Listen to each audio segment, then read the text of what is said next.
Hallo meine Lieben, heute wie gesagt auch gleich noch ein zweites Video, nämlich wo ich euch die Basisfunktionalitäten vom Silhouette Studio zeige, die Software, die ihr verwendet für die Silhouette Plotter. Und da werde ich euch einen ersten Überblick geben, damit ihr euch in der Software so ein bisschen zurechtfindet. Und dann in zukünftigen Projekten werden wir da auch noch einzelne Funktionalitäten ein bisschen genauer angucken. Aber wir starten jetzt zuerst mal gleich damit, wie ihr eure Maschine registriert und wie ihr die Software runterladet und dann eben gleich auch, wie die Software funktioniert. Mehr dazu gleich nach dem Intro.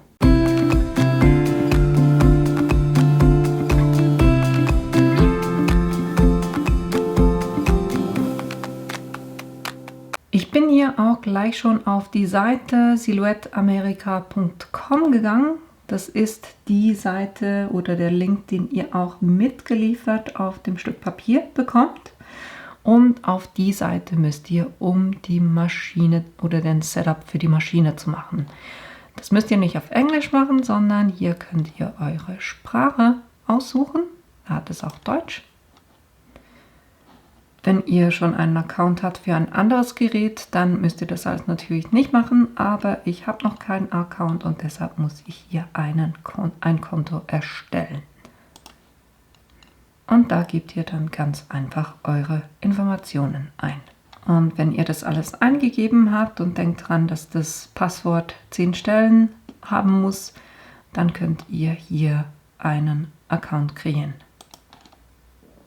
Und dann sagt es hier, Congratulations, dein Konto wurde erstellt und dann könnt ihr hier auf Click here to sign in gehen und euch dann mit eurer E-Mail-Adresse und dem Passwort einloggen.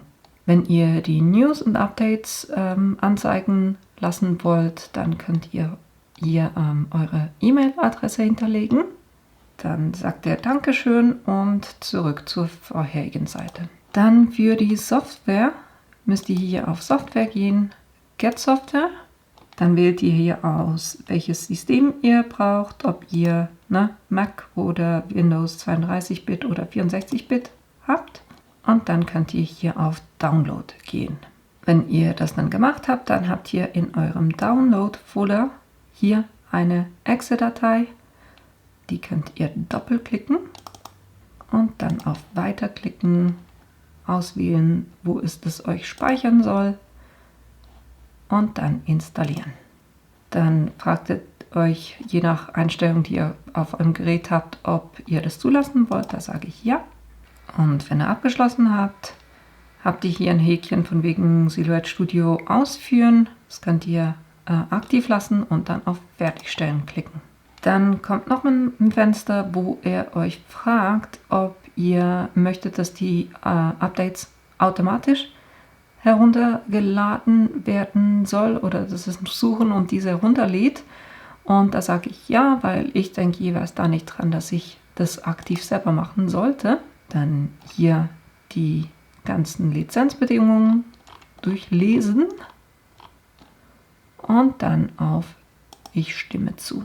Dann habt ihr ein Fenster, wo es euch fragt oder es anzeigt, was mit dem Release oder mit dem letzten Release neu ist. Das ist bei mir 4.4. Das könnt ihr euch durchgucken und dann loslegen. So, und schon habt ihr euer Silhouette Studio installiert.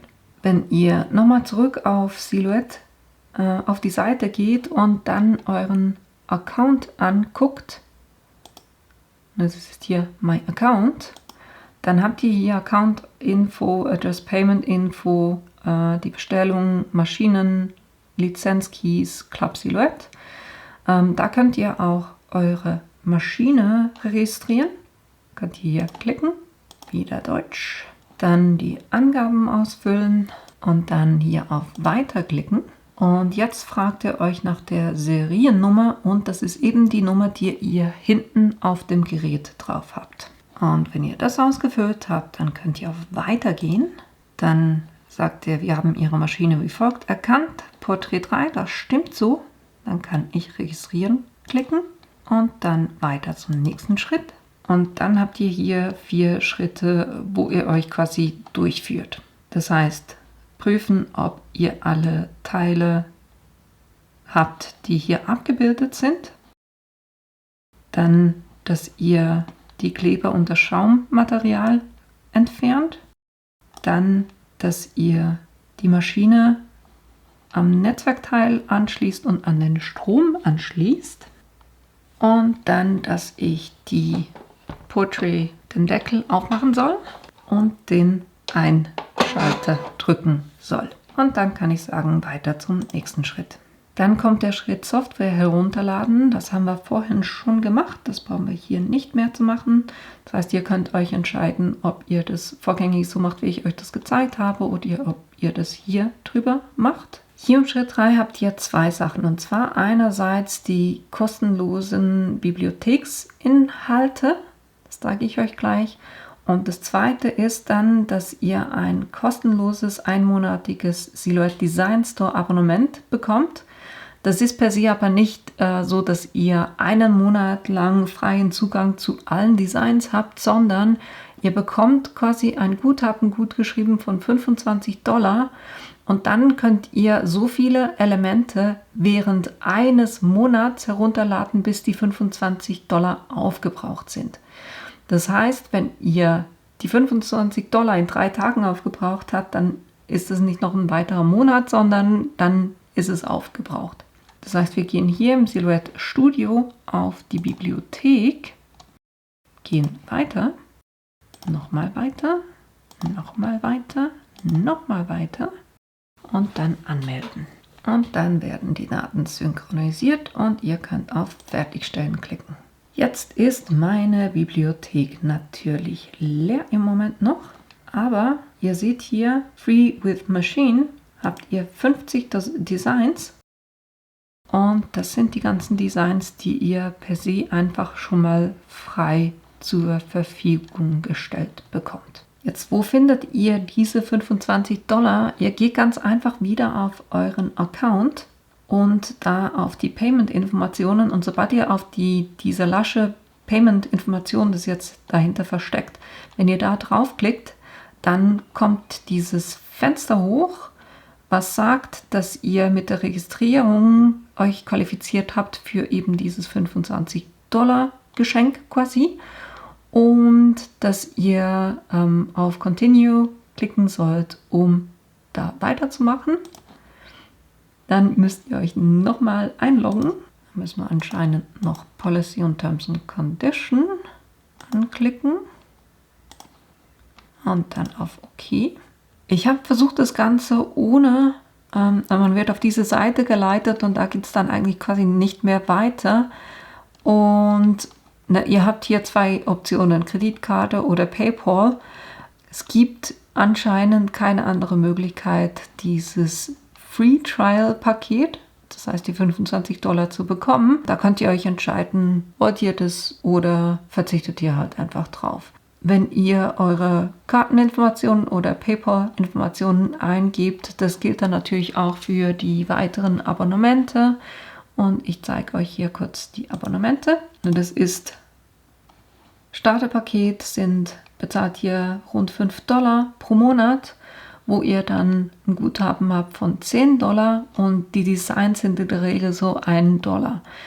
Das heißt, hier spart ihr quasi schon die Hälfte, weil für $5 kriegt ihr ein Guthaben von $10. Und es ist auch, wenn ihr das in dem Monat nicht aufgebraucht habt, habt ihr 60 Tage Guthabenübertrag. Dann Basic sind es rund $10 und dann habt ihr ein Guthaben von $25. Deluxe sind dann $15 und ihr habt ein Guthaben von $50. Premium wären es dann $20 und ihr habt ein Guthaben von $150. Und dann Diamond sind es $30 und ihr habt ein Guthaben von $250 pro Monat. Ihr seht, je höher ihr geht, desto mehr Guthaben wird euch gut geschrieben. Ich denke für mich, weil ich auch andere Tools verwende und weil ich Designs auch selber mache, werde ich sehr wahrscheinlich da mit dem Basic-Abonnement mal starten. Aber das entscheidet ihr für euch. Ihr könnt den Design Space auch ohne diese Abonnemente verwenden.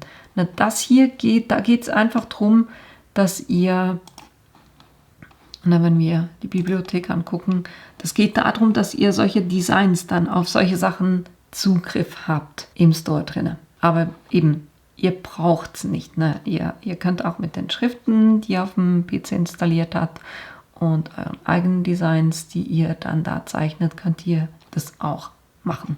Und wenn ihr das dann alles gemacht habt, dann, wenn ihr eure Kreditkarteninformationen eingegeben habt oder die PayPal-Informationen, dann seht ihr auch unter eurem Account, dass ihr hier eine Balance von $25 habt, die eben frei sind. Und die könnt ihr dann verwenden, um Sachen zu kaufen. Das heißt, ich kann hier wieder auf den Start zurück und da seht ihr ganz viele Sachen. Ihr habt auch ein Suchfeld, da könnt ihr zum Beispiel, sagen wir mal Home, und dann seht ihr eben die ganzen Designs und ihr seht auch jeweils der Preis, den ihr dafür bezahlen müsst. Dann könnt ihr das wie beim Shopping quasi in euren Einkaufswagen reinpacken.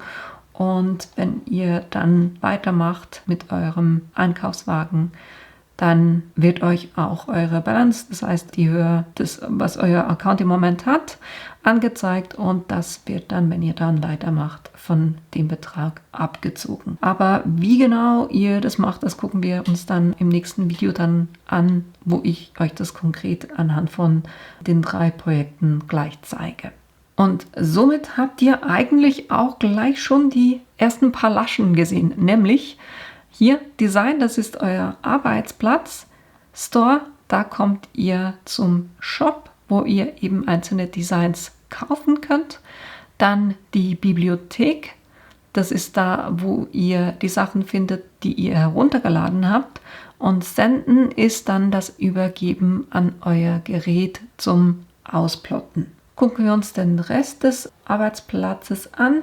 Ihr habt hier Datei bearbeiten, Ansicht, Bereich, Objekte, Hilfe. Und dann habt ihr hier die Dokumentwerkzeuge, wie zum Beispiel neues Projekt, öffnen, speichern, drucken, ausschneiden, kopieren, einfügen, zurück oder rückgängig wiederholen, alle auswählen, Auswahl aufheben.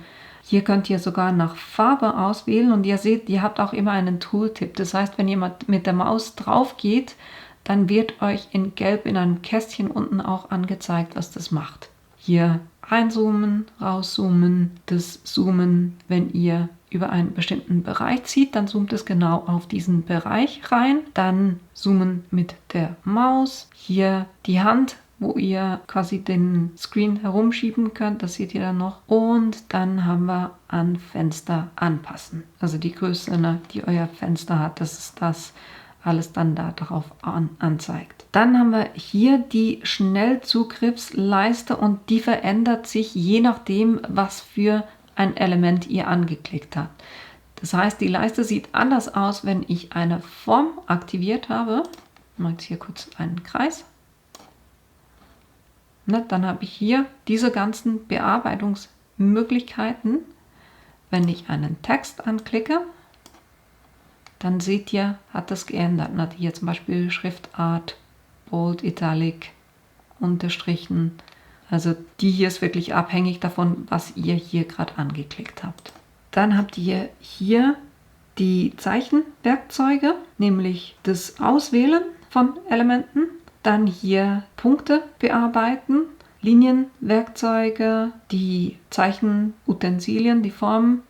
Dann hier das Freihandwerkzeug, Texttool. Dann habt ihr auch Möglichkeiten, euch Notizen irgendwo anzulegen im grauen Bereich drinne oder auch auf dem Design selber. Wenn ihr zum Beispiel mit jemandem an einem Design arbeitet und einen gemeinsamen Account habt, dann kann das sowas sinnvoll sein. Dann den Radierer und das Messer. Ich gehe hier kurz auf die einzelnen Sachen drauf ein. Starten wir mit den Formen, das ist eigentlich das Einfachste.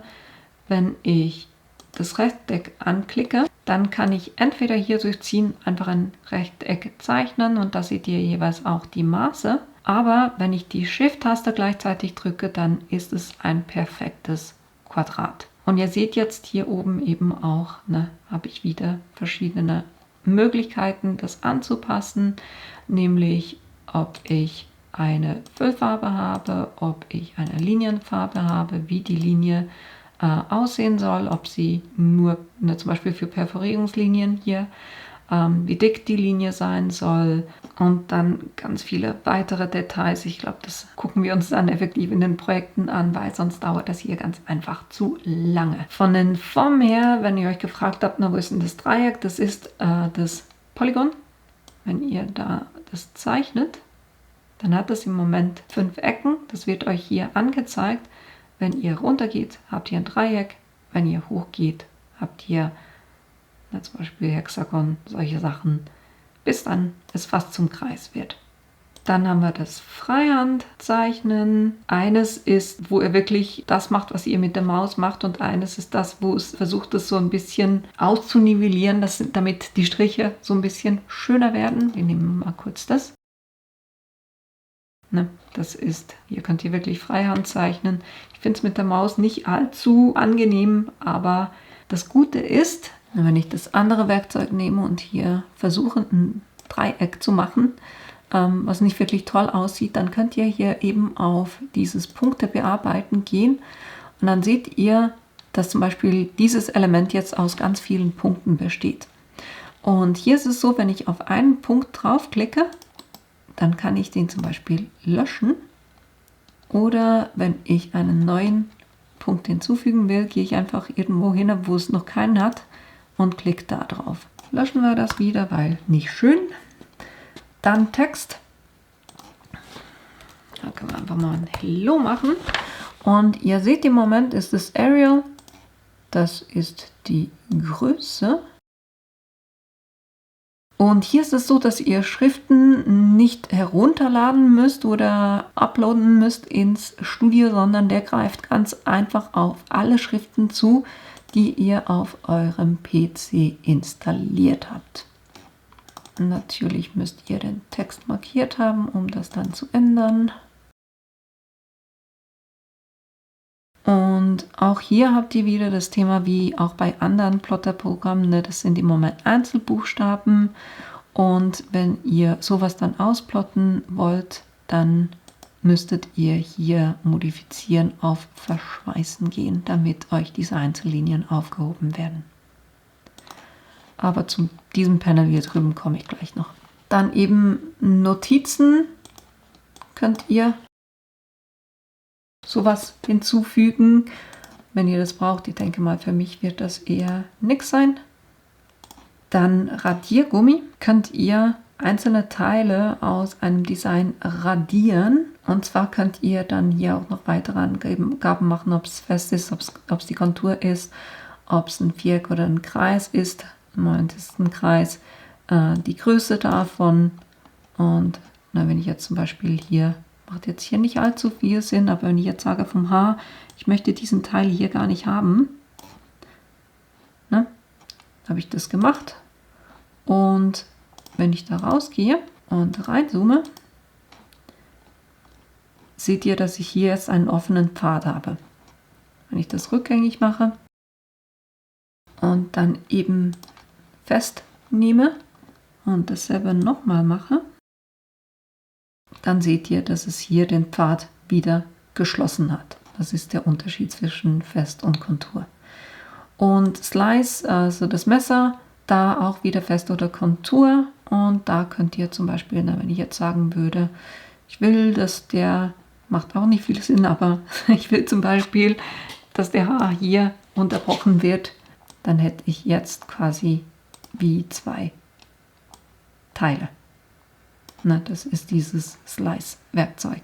Das sind so die Tools. Ihr seht, das ist wirklich nur eine grobe Übersicht. Ihr könnt noch viel, viel, viel mehr machen damit, aber das würde heute wirklich zu weit gehen, wenn ich das jetzt alles zeigen würde. Hier habt ihr eure Projekte, die im Moment, die ihr geöffnet habt. Das heißt, ihr könnt nicht nur ein Projekt, sondern ihr könnt mehrere Projekte haben, auf denen ihr arbeiten könnt. Dann haben wir eben hier drüben auch noch eine Werkzeugleiste, und hier ist jeweils das oberste offen.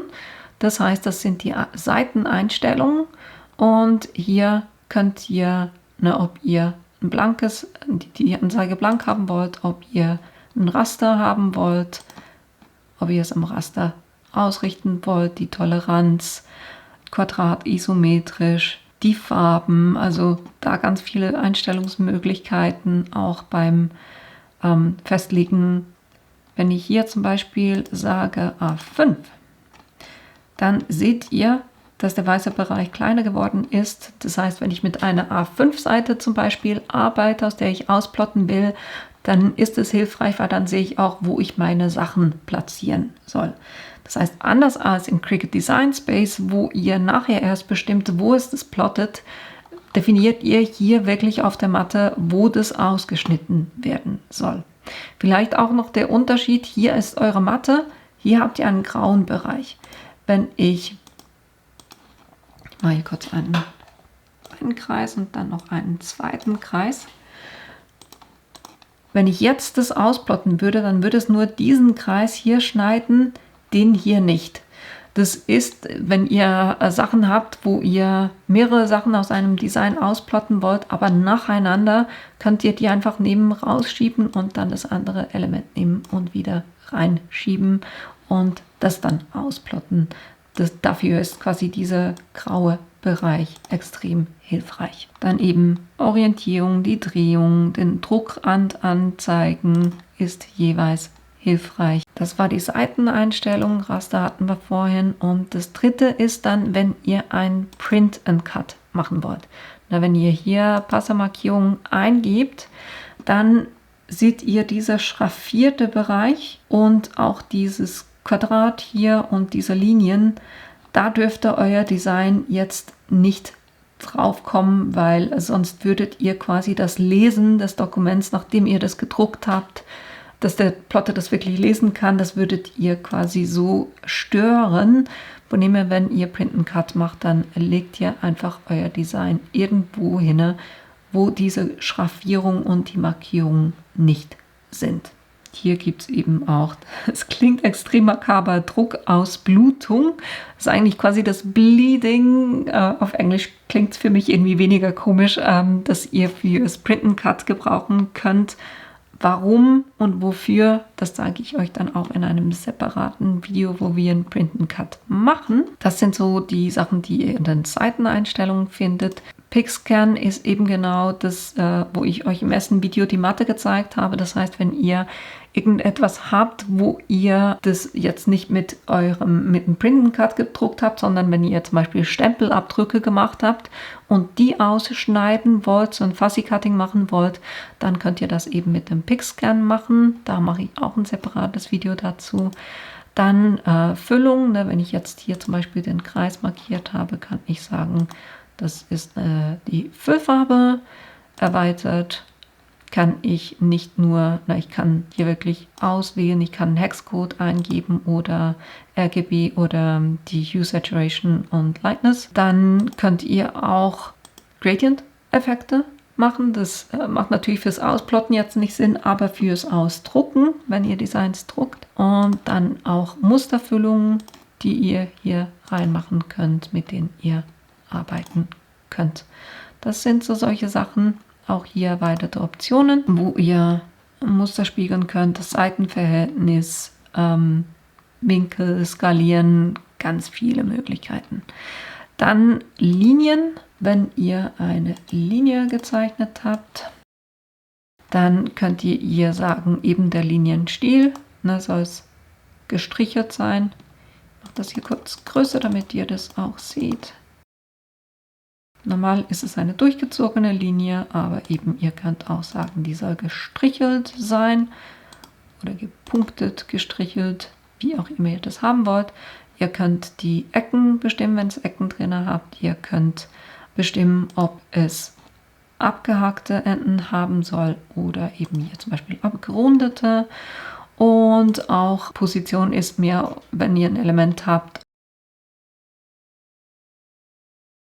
Und dann kann ich eben sagen, soll es innerhalb oder außerhalb quasi der Form angezeigt werden. Und dann könnt ihr eben auch die Linienfarbe natürlich angeben. Wenn ihr ein Element anklickt, aktiviert habt, dann könnt ihr hier die Linienfarbe machen. Auch hier habt ihr wieder erweiterte Optionen. wo ihr die Farbe sogar mit einem Hexcode eben angeben könnt. Dann haben wir hier Nachzeichnen. Das ist, wenn ihr ein Design oder zum Beispiel ein JPEG-Bild oder ein PNG-Bild hochladet. Wenn ich jetzt hier zum Beispiel ein Bild eingefügt habe, das ist nur ein JPEG-Bild, deshalb hat es auch einen Hintergrund. Und jetzt kann ich sagen, Bereich zum Nachzeichnen auswählen. Dann sage ich, das ist das hier. Hier kann ich sagen, durchgehende Füllung oder ich will nur die Kontur haben. Dann, je nachdem wie gut es das nachgezeichnet habt, könnt ihr hier mit dem Schwellenwert und Despeckle und den ganzen Werten und Skalierungen arbeiten. Dann könnt ihr sagen, wollt ihr nachzeichnen, wollt ihr den Außenrand nachzeichnen oder wollt ihr nachzeichnen und ablösen. Wenn ich jetzt zum Beispiel das letzte mache, dann habe ich hier den Hund freistehend und dann das, was ich nicht mehr brauche, weil ich würde ja dann das hier ausplotten. Und der arbeitet wirklich schon sehr gut. Also da habt ihr ein wirklich kräftiges Tool. Dann haben wir Bildeffekte. Das ist mehr, wenn ihr Bilder habt. Da könnt ihr die noch nachbearbeiten, bevor ihr die zum Beispiel ausdruckt. Dann das ganze Schrifttool, was ich euch hier drüben gezeigt habe. Dann habt ihr es nochmal als Panel. Dann das Ausrichten, das kennt ihr bestimmt auch. Will ich es horizontal ausrichten, will ich es vertikal ausrichten. Wenn ich mehrere Elemente habe, dass es die schön verteilt. Das sind so Sachen. Ich mache jetzt den Hund kurz klein fürs nächste. Dann haben wir hier ein Replizieren und da kann ich zum Beispiel etwas duplizieren und nach rechts duplizieren. Oder nach unten duplizieren. Ich kann auch ein Element pro Seite haben und dann sagen Seite füllen. Dann füllt es mir einfach meine Seite mit diesem Motiv. Ich kann Elemente nach unten spiegeln oder sie auf die Seite spiegeln. Dann kopieren und drehen ist quasi, wenn ich jetzt dieses Motiv habe und das einfach kopieren und um 45 Grad drehen, dann könnt ihr das hier drüber machen. Dann haben wir hier noch das Replizieren mit dem Kreis. Dann mache ich den Hund hier so ein bisschen kleiner und gebe den hier kurz an den Kreis ran. Und jetzt habe ich quasi gesagt, Anzahl Wiederholungen, machen wir mal 12. Und dann kann ich dieses Auswahlwerkzeug einblenden und den Hund quasi auf diesen Kreis ziehen und habe so wunderbar in Form des Kreises diese Wiederholung. Auch eine ganz coole Sache. Dann das Verschweißen habe ich euch vorhin mit dem Wort schon gezeigt, aber hier könnt ihr verschweißen, subtrahieren, wenn ihr zwei Elemente habt, teilen, ausschneiden, erstellen, lösen, sind diese Modifizieren-Elemente. Dann haben wir hier die Offset-Funktion und zwar nach außen und nach innen. Kann hier zum Beispiel sagen, ich will ein Offset von 10 mm hinzufügen und dann seht ihr, habe ich quasi ein Offset von genau diesem Design. Pop-up-Panel ist, wie ihr Karten mit diesem Pop-up-Element erstellen könnt. Wenn ihr die Karte öffnet, dass da quasi wie ein Herz oder was auch immer eine Form ihr haben wollt, die da rausguckt, dann Kontrastfenster, das sind so Spezialfunktionen, da gehe ich jetzt gar nicht mehr drauf ein. Die zeige ich euch dann wirklich im Zusammenhang mit einem Projekt. Und dann haben wir hier unten noch eure Einstellungen, wo ihr die allgemeinen Einstellungen habt, wo soll es speichern, Festplatte oder Bibliothek zum Beispiel. Maßeinheiten, wollt ihr metrisch oder wollt ihr zum Beispiel Zoll haben. Vorgabentreue, die Anzeige, hier könnt ihr eure ganzen Sachen einstellen. Wenn ihr dann das ganze Design gemacht habt, dann könnt ihr auf Senden gehen. Hier habt ihr zum Beispiel bei einfach diese rote Linie, die ihr jetzt seht, das ist das, was es schneiden würde.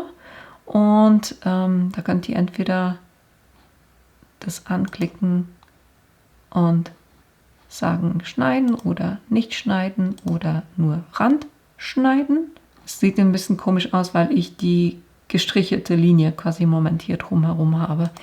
Dann könnt ihr auswählen, was ihr für ein Material habt, dann was für ein Messer ihr verwendet, dann hier die Klinge und hier, wenn ihr eine automatische Klinge habt, erkennt es die eben durch dieses Metalllabel hinten am Messer.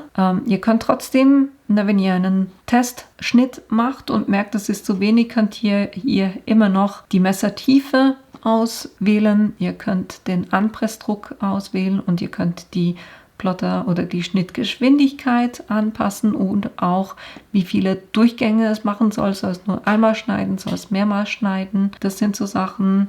Und dann könntet ihr das hier an den Plotter übergeben und das dann ausplotten. Also das ist das, was ihr hier dann im Senden drüben macht. So, das war jetzt wirklich ein Schnelldurchgang, ich weiß, aber es ist wirklich so ein bisschen schwierig, so viel Funktionalität in ein Video reinzukriegen. Deshalb wirklich nur das Gröbste, damit ihr euch einfach mal so ein bisschen auskennt, was ihr wo findet und so ein bisschen eine Übersicht habt, was ihr alles machen könnt. Ich finde das Silhouette Studio wirklich der absolute Hammer. Das ist für mich wirklich so die beste und robusteste von allen Plotter-Softwares. Und mehr zeige ich euch dann wirklich in einzelnen Projekten drin, weil ich denke wirklich, es geht einfacher, wenn ich das mache mit einem bestimmten Projekt und ihr dann das da im Detail seht. Aber naja, das war eigentlich auch schon alles, was ich euch heute zeigen wollte, nämlich wie ihr eure Maschine registriert, wie ihr euch anmelden könnt, wie ihr eben diese $25 einlösen könnt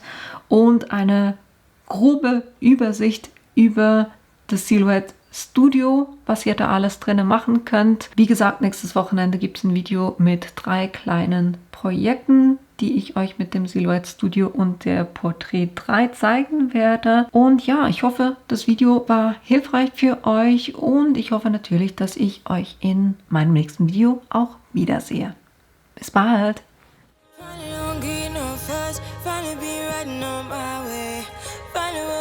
Some luck in the book. I don't give a someone say.